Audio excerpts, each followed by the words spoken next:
Welcome. In front of me is some kind of Samsung clone, and today I'll show you how to hard reset this device. So to get started, you want to open up settings. From here, scroll all the way down to backup and reset. Choose factory data reset and then select reset phone. If you have some kind of screen lock, you will need to confirm it. Choose erase everything and the process will begin.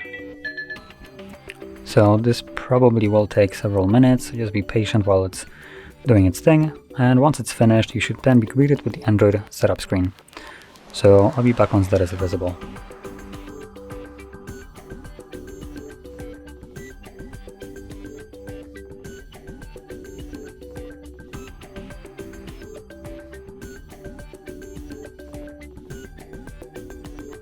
And as you can see, now the process is finished. And let's see, it looks like there is no setup whatsoever to this, so you're free to use your device right away. So if you found this very helpful, don't forget to hit like, subscribe, and thanks for watching.